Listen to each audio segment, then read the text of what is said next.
Tonight we tell several true stories that happened in a single night. We've sometimes used actors and stuntmen, but everything you see and hear is based on the accounts of the people involved.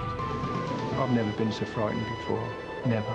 I expected something very bad was going to happen. I thought it was the end, to be honest. So if I'd have been there 10 seconds earlier, I wouldn't have been here now. We were joking on the way up the road, saying what a silly night this was to go out, to think that we were so close to death. It was a bit like being in a battle zone, not really knowing when the bomb was going to go off. At the end of the day, I knew I had one responsibility, and that was actually to get us home. The wind was all round me, it was a black tunnel, I couldn't see anywhere. The noise was just deafening. I couldn't hear myself scream. I remember just thinking, don't close your eyes, don't fall asleep. I remember thinking, how am I going to tell my children that their mother was dead? She just flew out the room. I'll never forget that, it's just impossible.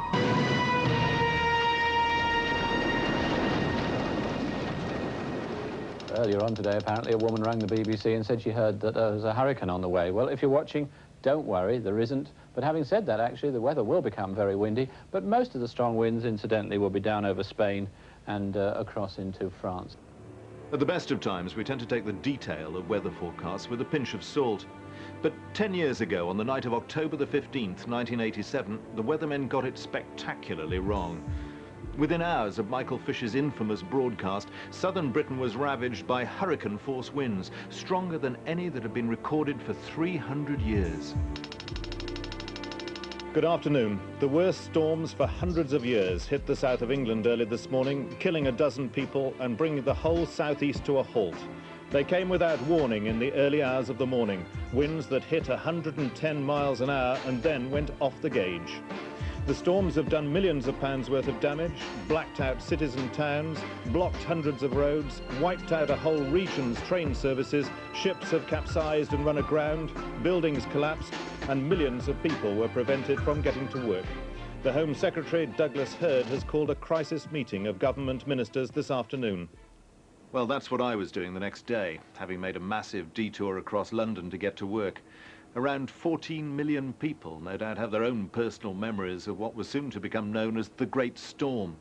It was a time when thousands of people put their own lives at risk to help others, and many more were left to fend for themselves. Some of the people who'll never forget that night have helped us to tell their remarkable stories. We start at the Rushy Hill caravan site at Peacehaven in Sussex, which is managed by Leslie Hills.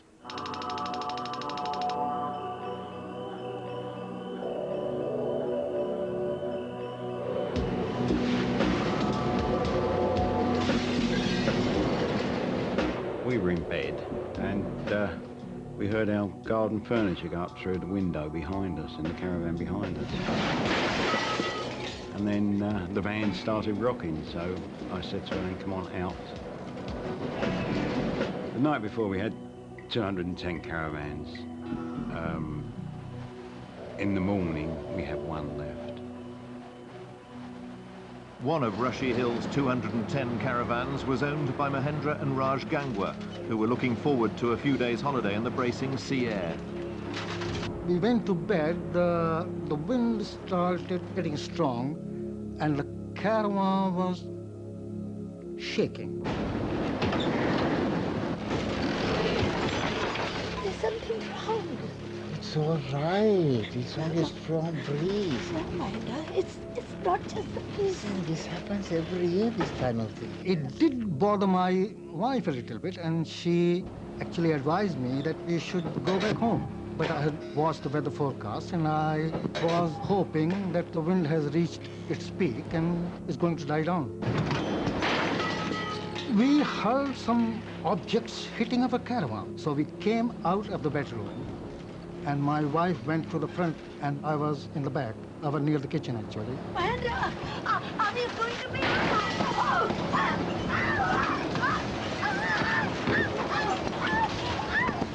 It is at that very precise moment that the chains broke with a mighty bang.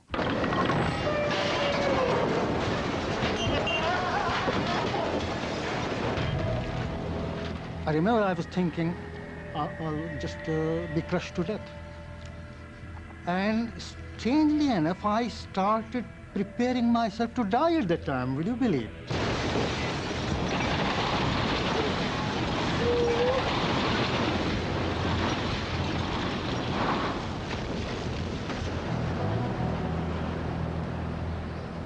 When the caravan stopped, it broke open and I could see the sky. Where are you? I thought that I'm all right, but perhaps my wife is not so lucky. I called her. I said, where are you? Can you hear me? And when there was no answer, then I felt that she was dead.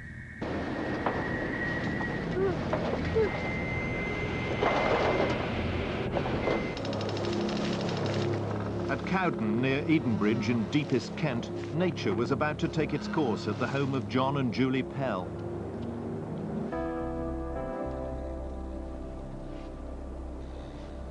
I was at full term in my pregnancy, so when I started getting the twinges, I knew that I had a few hours before I needed to get to the hospital.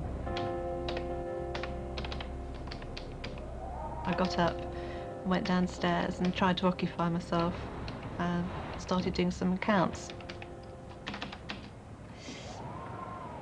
And then the contractions started getting stronger, so I thought I ought to wake John up and make preparations for getting to the hospital.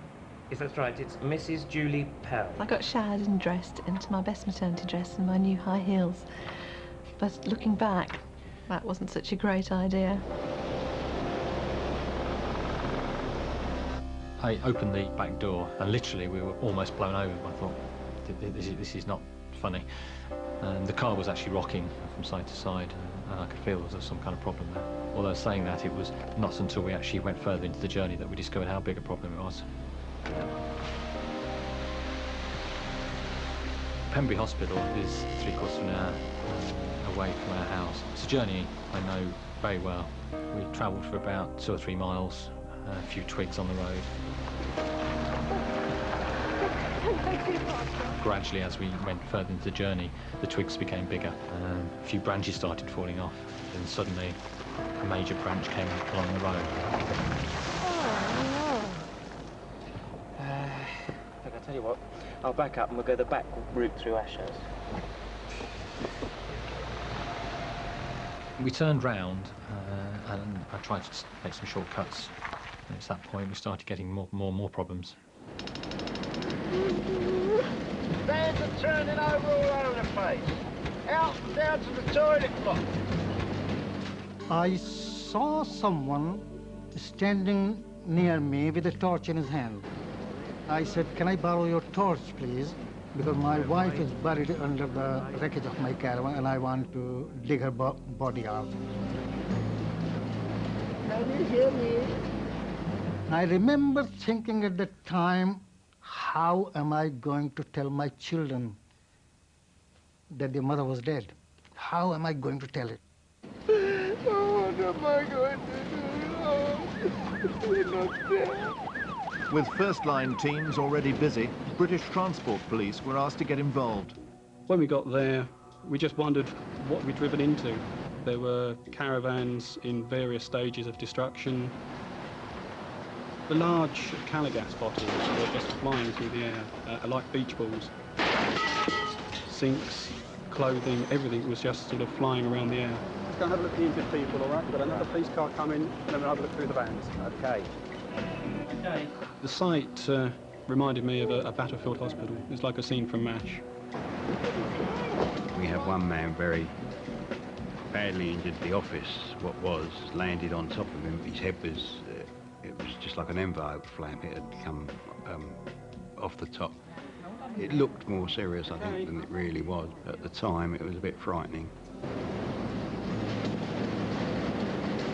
When I couldn't find my wife or her body under the wreckage, I went to the toilet block to find some help.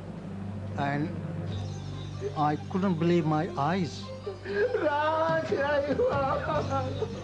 We looked at each other in complete disbelief. I thought you were dead. I thought you were dead. She was crying. She was really crying, hysterical. But she was there. She was thrown out of the caravan when the caravan had rolled only once. And when she saw that the caravan was still rolling, with me inside it, she thought there's no way I'll be able to come out of it alive. It is impossible to describe in words how happy I felt at that time. It was as if I was the luckiest person on earth, or as if all my wishes had come true, or all my dreams had come true. There was nothing left for me to wish for, really. I was so happy.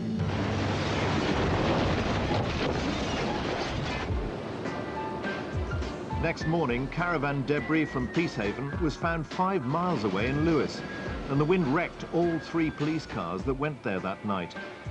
Many other caravan sites were devastated all along the coast, from Portsmouth to Clacton. Also vulnerable, campsites, electricity pylons, cranes, and high-sided lorries. Aircraft were turned upside down at local airports. It was not a night for flying. The storm hit the Channel Islands early and hard, but something was about to happen that seemed to defy the laws of physics.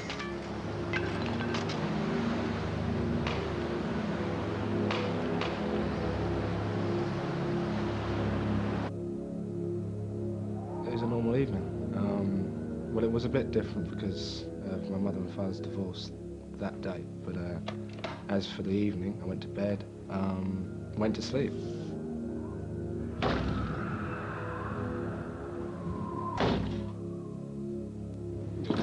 The balcony door has swung open with a gush. Kristen, you all right? My mum heard the noise and she's come upstairs to see if I was okay, as mothers do. Are you all right?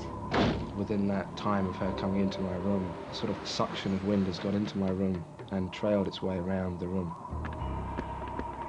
And it was frightening. It was like something out of some sort of sci-fi sort of weird stated movie. It's hard to describe it. The wind wasn't a gush, it was more of a presence. It's lifted objects, for instance, a bedside lamp, but it's gone past these objects, gone into the next object. They weren't getting blown around. I wasn't jumping out the way of things flying everywhere, and took its course, taking things with it and dropping them behind. And this was just happening to me in my room when my mother's arrived at my door, and I was just sitting up in bed amazed and thinking, what is going on here? We drove for another mile and a half, and literally small trees were starting to be uprooted at this point. We went further, and an oak tree had fallen down, completely blocking the road. Well, we could get round here, I think. Do you think? Here we go. Are you sure? Just hold on. Okay. To get round one tree, we had to go right round a field, and it was really very bumpy, and it was terrible agony for me. Oh. I was worried that I was going to have a baby in the car. I could feel the contractions getting stronger, and I did really start then to get into a state.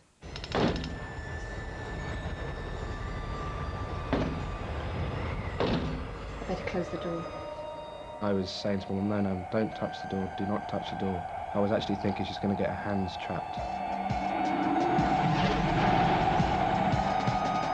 Put her hand on the door handle, and within that split second, she just flew out the room. Literally flew out the room. I knew what was outside there. I knew that my neighbour's garden was a good 15 foot below, and it was concrete. And I knew that she's not going to have a nice landing here. Mom! Oh no, I'll never forget looking over and seeing my mother in that situation. I'll never forget that. It's just impossible. Mom! Please answer me! I started to shout, Mum, Mum, Mum, you know, Mum, Mum, shouting at me, Mum, are you okay, are you okay? Mom! For what's felt like a long time. Mom! And I just thought, that's it, my mum's dead. Well, that's... Bye-bye, Mum. As we went further and further, we were getting more and more desperate. John was driving the car into the trees to make a path through, and so the pain was getting worse all the time. But we felt we just had to get through. We couldn't be lost in the middle of nowhere. Julie at this point was getting worse. She was starting to actually scream. I was beginning to panic, and there's obviously no way that anybody was going to travel along that road for the next few days, let alone a few hours. The only option now was to go back to a phone box that we'd actually passed a few minutes earlier. Mum! Please answer me! Mum, please answer me!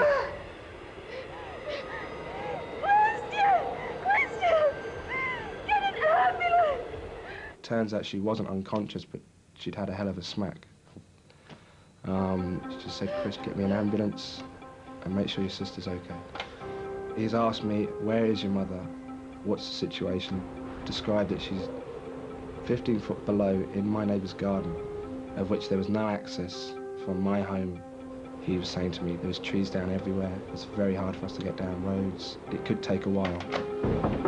I've tried to wake up my neighbour. There was no response. By this time, my sister was awake and wondering what's going on. Where's Mum? Well, it's just... she's had an accident. I mean, it's nothing to worry about or anything. Where is she? She's outside. I didn't think it was going to be a problem to go to the door and close it. The wind just came from behind and it just sucked me at such a speed, and it was like being in a tunnel. Just the wind was all around me. It was a black tunnel. I couldn't see anywhere. But I felt supported. It was the weirdest thing. I didn't actually think I was in that much danger when I was flying.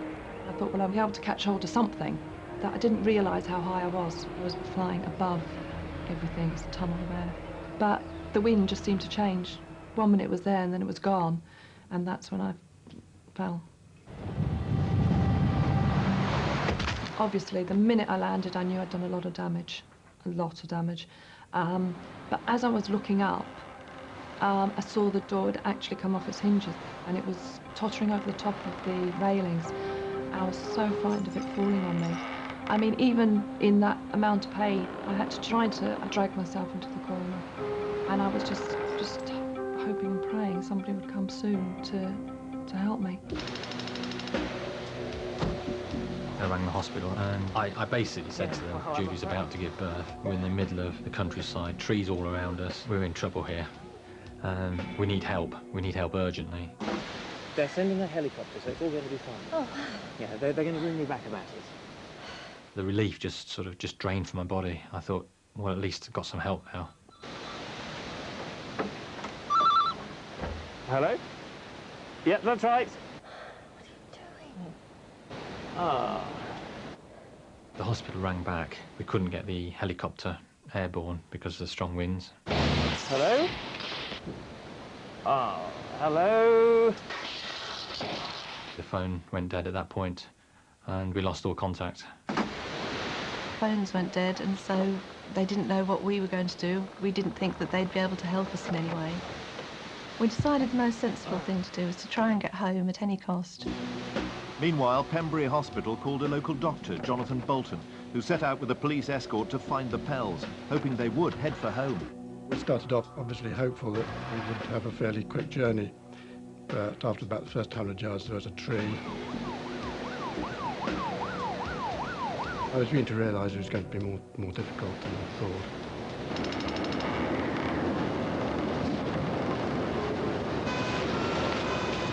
We had a call from somebody in James Road who'd been blown out of a window, which sounds very strange and we couldn't really imagine what actually had happened. I'd only been qualified for 3 months and it was my first real job. The drive to the scene was horrendous. There was all sorts of debris all over the road. It probably took 10 minutes. This is a good hour as far as I'm concerned. And when he turned up, I heard them coming. It was just like, thank God for that. Thank you. As soon as I heard an adult voice, I thought, oh, thank God, somebody's here. Somebody will be able to help us. Having finally woken up Pauline's neighbour, Robert Delacour squeezed down the narrow alleyway to the rear courtyard.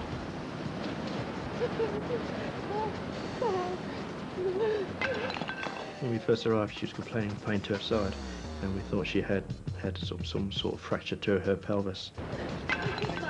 The thing that I remember most about that night was the noise, which was just deafening. It was a bit like being in a battle zone, not really knowing when the bomb was going to go off. I'm in complete and utter bewilderment. I don't really know what's going on. In the blink of an eye, my mother's now lying 15 foot down on a slab of concrete in pieces. I sort of realised that she's in the best hands. I mean, what more can you do? We realised we were going to have a problem to get her out of there. Unfortunately, the wall was out of the question, so then we had to think again. The passageway was very, very narrow. It was too narrow for our trolleys to get down, and we decided to put Pauline onto our carrying chair. It wasn't ideal because Pauline actually had to sit in the chair, which, as you could well imagine, if you've got a fractured pelvis, isn't the most comfortable position to be in. The pain was incredible getting me through that passageway. That still haunts me. They got me into the ambulance. All I can remember seeing is their little faces, Christian and Natalie's. I mean, I was just so frightened for them. I was their security, and I was just being driven away in an ambulance. I certainly don't believe in ghosts, poltergeists, anything, but the experience was the weirdest thing I've ever seen. It was a ghostly presence in the room. It was quite spooky. It was frightening.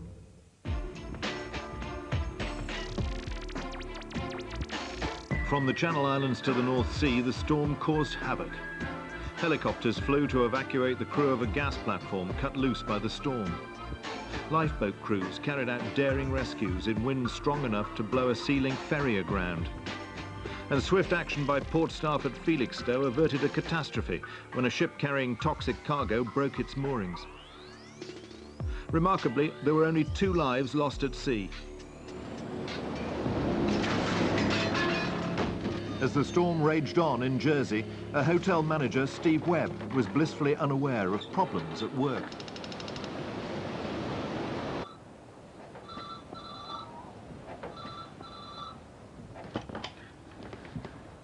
Hello, Mr. Lamb. Hello? Betty speaking. The big problem in hotel. She's gone. She's gone. What? I recognised the voice of one of the night porters. He was trying to get over very quickly his point, which was, she's gone. She's gone. Who's gone? Who's... what? And just in the background, I could hear the alarms ringing, and I thought, there's something's wrong. I'm on my way. Dived into the car, and then I was aware that there was some big wind outside. There was things happening. Things were being blown around. I got outside the hotel. There was quite a few tiles on the floor, but the tiles were from the front of the hotel, and I looked up around. I couldn't see anything, so it was going into the unknown, really. Tell me what's going on. What's happening? Tell me. What's going to happen is we're going to have a look at what's going on, and then we'll come back to you. We're going to tell. Won't be long. We'll sort it out in a couple of minutes. Okay. I'll be back in a couple of minutes. Let me check upstairs. Off we went to go to the staircase that led upstairs. The lighting wasn't working. It was very dark, and up we went. As we got nearer and nearer the top, we realised that something was wrong. Come on. Oh, dear, look at this. Oh. We could just make out the darkness of the sky, and it meant the roof had gone. It's a feeling that I've never experienced before, and it's something of amazement and just thought of, oh no, what are we going to do? What are we going to do? I've lost the roof. I said, right, let's check the rooms. Hello? Hello, anyone there? Tried the first door. Again, looked up. No roof. I thought, this can't go on. Next one. Hello? I went on to another room and another room, and I got to about the 4th room, and I opened the door, and the roof was missing. There was curtains flapping around and wires hanging down, and I was about to go out when all of a sudden I noticed that there was a lump in the bed. Blimey, what are you doing in here? Hello? Come on. What are you doing? Come on. Who the hell are you? I'm the manager. Who are you? I'm Andy. There he was, fast asleep. And he'd slept through everything, and I couldn't believe it. What's going on? We're in a storm. We've got to get you downstairs. Hang on. Let me get my trousers on. Okay. How are you feeling? I'm all right. How are you? Whether he was worse for wear or whatever, I don't know. But he was there. And it was certainly, I had to then get him out of there. All he could think about was his possessions. What do you want to take with you? Everything. I want to get out. I want to take my case with me. Okay, this is a suitcase, right?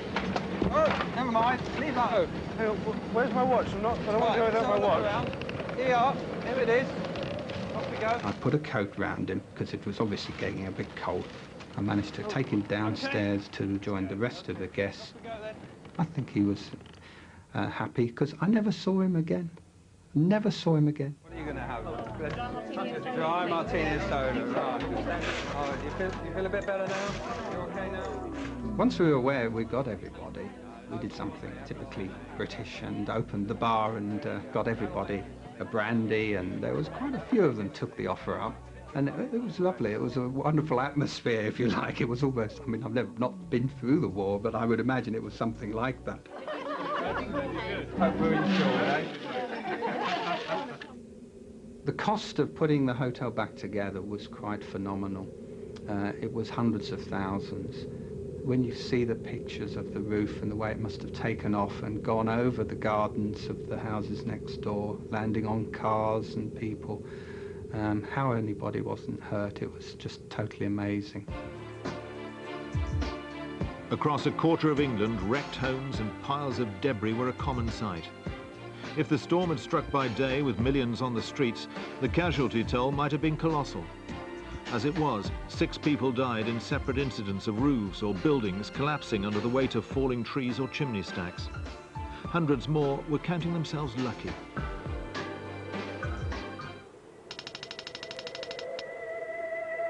Among the lucky ones was Phil Spencer, one of 4 students who shared a flat and who would soon share a vivid memory.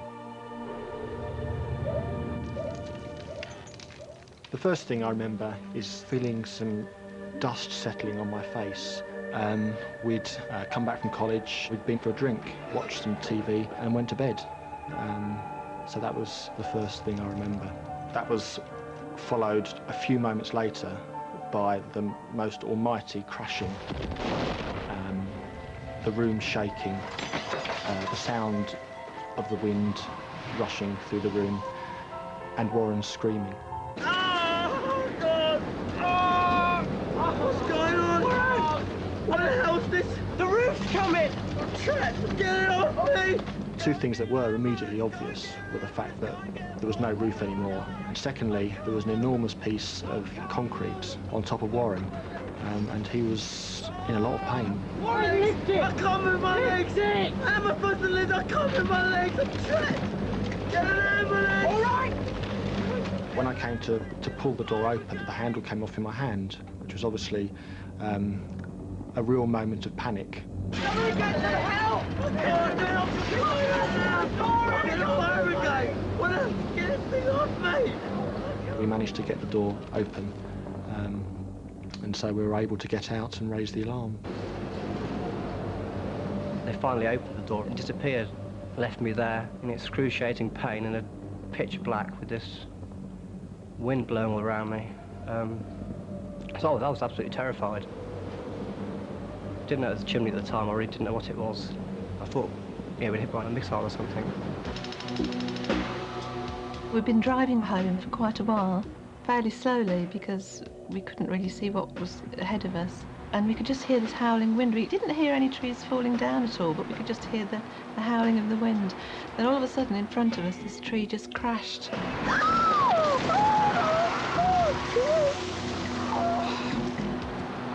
If we'd have been going any faster, it would have had us, I think.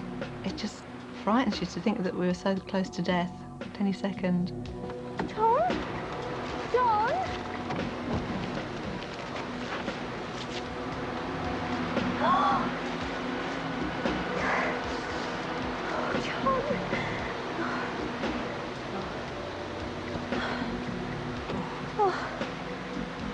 How are you doing? What are we going to do?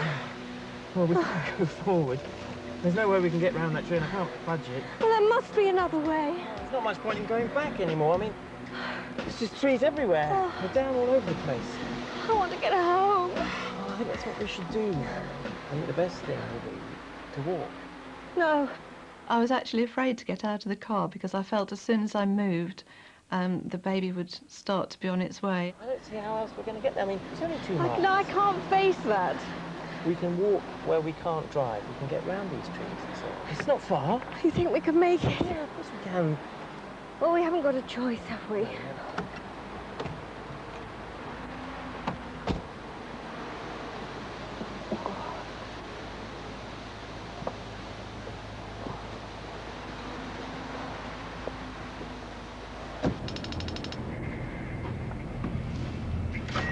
Just stay there for a minute, we'll be with you.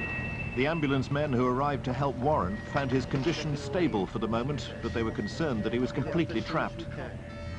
Luckily, one of his flatmates flagged down a passing fire engine, which was returning from another call.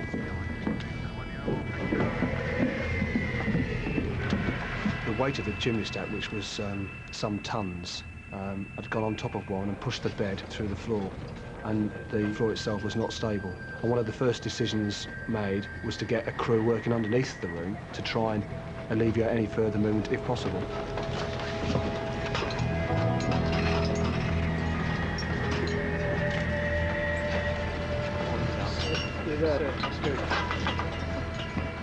It was only when we started to actually look around and assess perhaps further details and that above where the first chimney breast had come down, there was a large chimney breast of the very same size, which didn't look safe. You could actually visibly see it moving. We couldn't guarantee that it wasn't going to come down at any minute. With the second chimney threatening to fall, reinforcements arrived. A rope handrail was put up to help rescuers move in and out without being blown over. This I think we ought to try and do is get an airbag in there and just try and lift it. Right, can we have the airbag through, please? Right, inflate. Ready? Unfortunately, the airbag was not only pushing the chimney stack slightly away from Warren's legs to make it easy, it was also pushing the floor down. Whoa! Rest there! Rest! So we decided that that practice would be unsafe. I could only walk for a few minutes at a time because the contractions were coming quite regularly. So when I had a contraction, I had to stand still as I could, because the wind was still blowing me, so that made it very difficult. But in that time, John would run ahead and find the best way over the next tree. I didn't know what to do at this point. I didn't know whether to sort of try and carry her, but there was just no way of lifting her at this stage. All I could think of doing, perhaps my way, was actually pulling on her and pulling her up the road as fast as possible, which probably made it worse. John and Julie were still 2 miles from home. Meanwhile, their would-be rescuers had made barely any progress at all. I've completely now lost count of how many trees there were, but we found the first batch, then we moved them off the road, then we moved on another 50 to 100 yards and we found another tree, and so it went on. Next to arrive to help Warren Lynch was Senior Fire Officer Tom McKinley. When I first went into the building, I didn't have a premonition, that's a wrong way of putting it, but I looked at it and I could foresee tragedy. How are you, Warren? I've had a silly question, I know. Yeah? We'll have you out. Don't worry. You won't lose your legs. You won't lose your legs. I was of the opinion that it wasn't a question if this stack came down, it was a question that the stack was going to come down. And anyone in the room would go with it.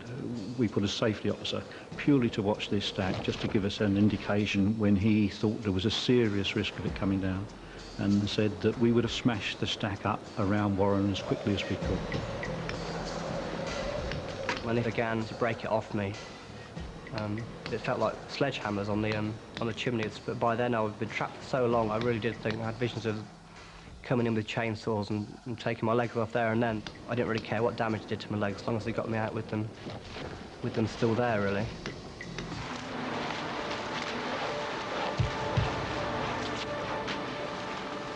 It was very difficult climbing over the trees, and I'd got this silly dress and these silly shoes on as well, which really didn't help, so they got quickly discarded.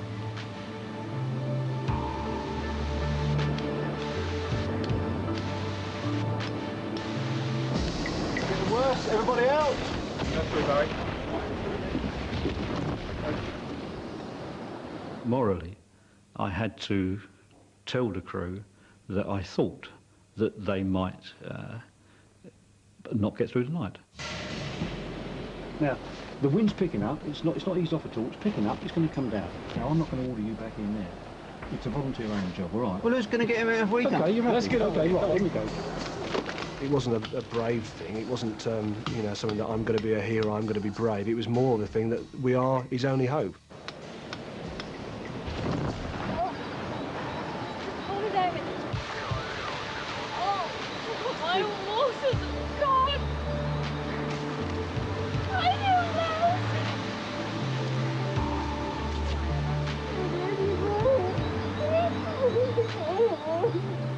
My waters broke, and then felt that the baby would be born very imminently then. I was trying to G Julie on. I wanted to get her back home because inside, the last thing I actually wanted was to deliver the baby.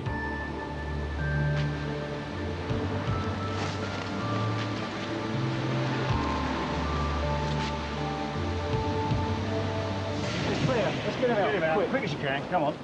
We ripped him out of the bed and more or less slung him out of the room, almost in a panic, really, because what you don't want is you don't want the last 10 seconds to be the 10 seconds when it all comes down on you.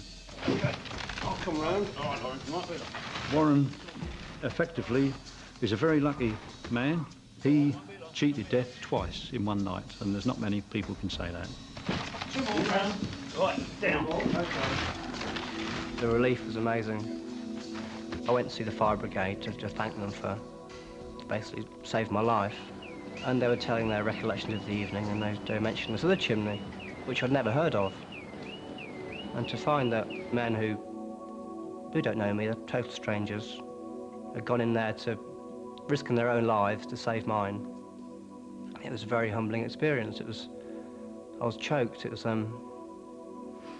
yeah, I couldn't believe it. The emergency services dealt with an unexpected and unprecedented volume of 999 calls. Essex Fire and Rescue dealt with 5,000 calls in 2 days, a third of their normal annual total. It might have been more, but phone lines were down all over. Everywhere, additional crews were drafted in from off-duty shifts to put every available rescue vehicle on the road. Another vehicle on the road in the small hours was driven by a milkman, Keith Joy. Oh, I've been a milkman for coming up to 18 years now. I haven't missed a day yet. It might have been a bit on the late side, but they've got it eventually. Loaded up my van, set off. The wind was beginning to get up a little bit. There was 1 or 2 dustbin lids floating about, 1 or 2 branches, 1 or 2 cable telephone wires flapping about, but nothing to stop the flow, you know, and was delivering the milk, no problem at all. Started to go down the hill towards my next calls, and there was one tree with a fairly big branch had broken off, and it took me about a quarter of an hour to get past it, but managed to just squeeze through. And so I thought, I don't fancy doing that sort of thing again. Well, I'd driven about 50 yards, and there was a tree across the road, fairly big one. No way would I get past there. So I thought, well, what shall I do? Sit here and wait, or head back to the depot, make a cup of tea or something? Decided that I would turn round and head back. Gone about 100 yards, and there was another tree.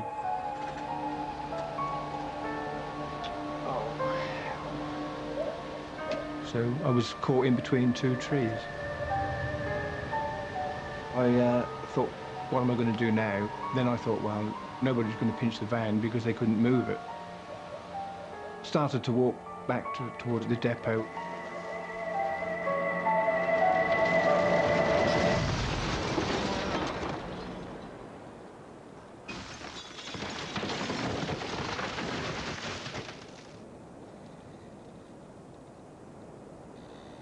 I couldn't have been more than about 15 yards away, 10, 15 yards away. It was as quick as that. The branches of the tree that fell couldn't have missed me more than a couple of 3 yards. It really was a frightening thing.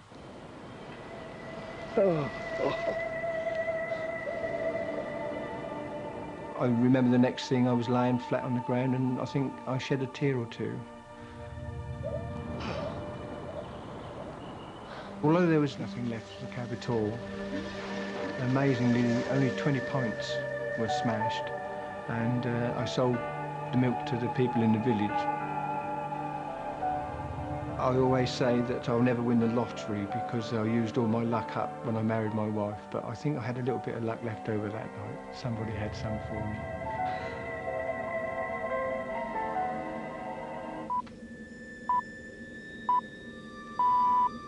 It's 7 o'clock on Friday, the 16th of October. The headlines this morning: severe gales overnight have wreaked havoc over southern Britain. The appalling weather has led to scores of accidents throughout southern England. 2 firemen were killed when a tree blew onto their engine at Highcliffe in Dorset. Winds of up to 110 miles per hour have been recorded on Guernsey, and in London of 94 miles per hour, the highest since records began. No, it's not often we can use the word chaos without a slight twinge of guilt that we might be exaggerating the situation, but there is no exaggeration this morning. The south of England is in a state of chaos. That's how much of Britain woke up to the news. But in those early hours, millions of people struggled to come to terms with the devastation on their own doorsteps, unaware of the scale of it. In all, 19 people lost their lives, and thousands more had lucky escapes, among them John and Julie Pell, who finally arrived home 6 hours after setting out on a journey that should have taken 45 minutes.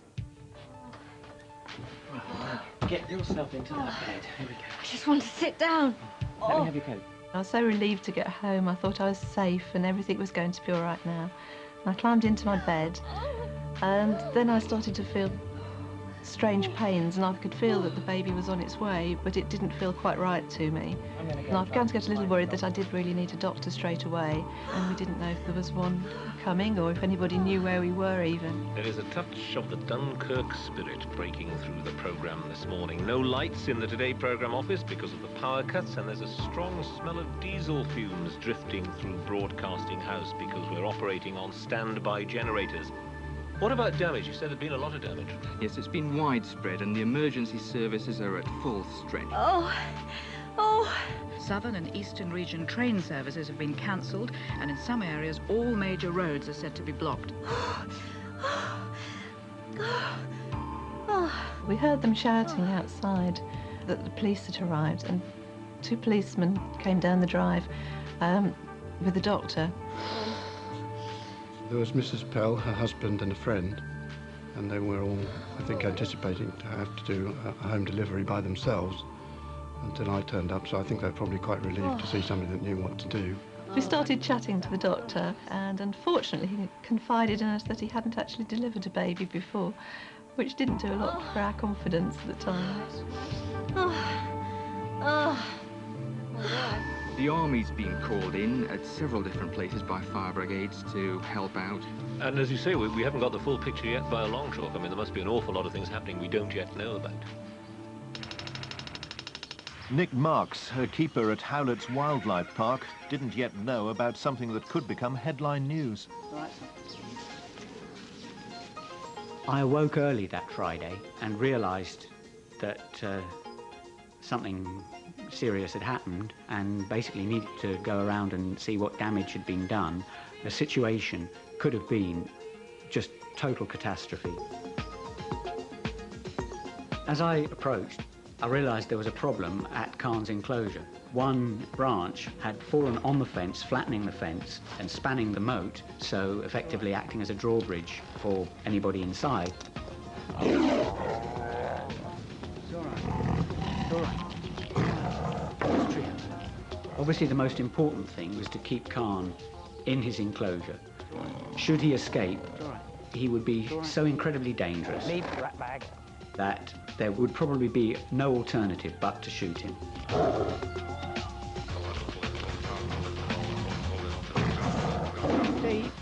Steve, can I have a chainsaw, please, to sort this branch out? The damage he could cause in quite a short space of time would not bear thinking about.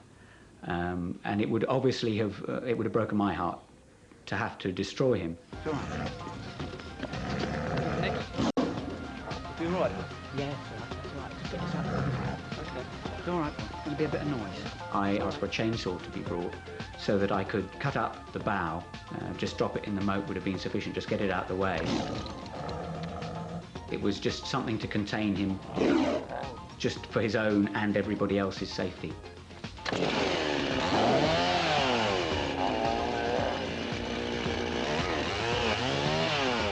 I was extremely fond of Khan, and he was a dear friend, but he was a devil, and I certainly wouldn't want him to see my back for too long.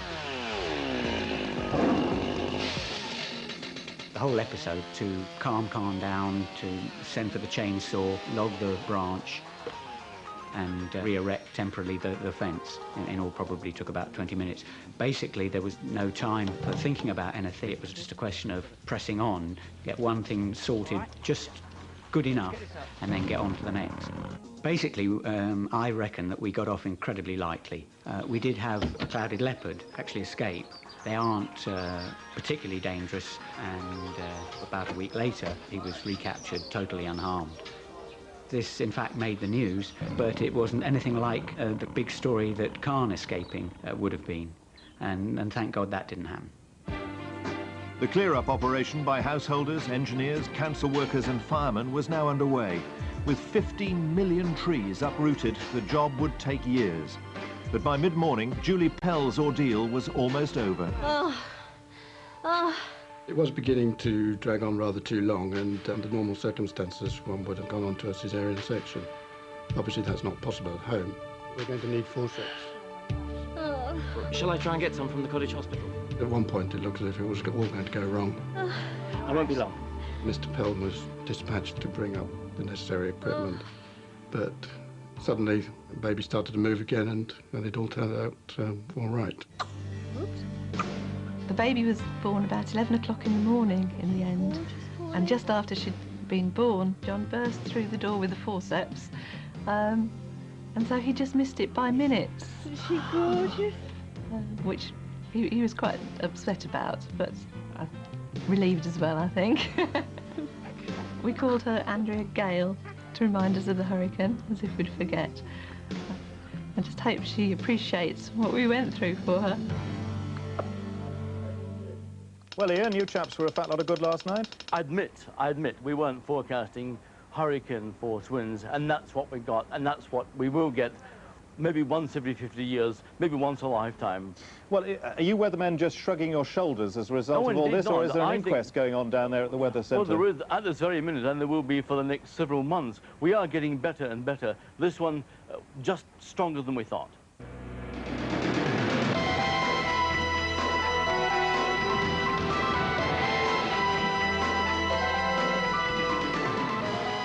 Peace soon returned to Peacehaven, where stouter chains secure the new caravans, but the gangwars now take their holidays abroad.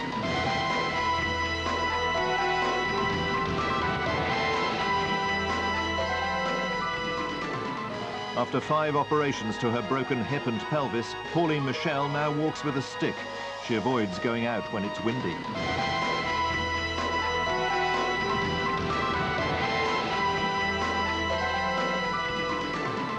Warren Lynch escaped being hit by a 3-ton chimney with only minor injuries.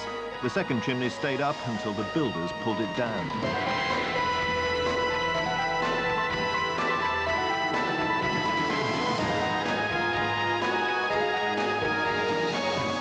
And Andrea Gale Pell celebrates her 10th birthday with a better idea of what all the fuss was about.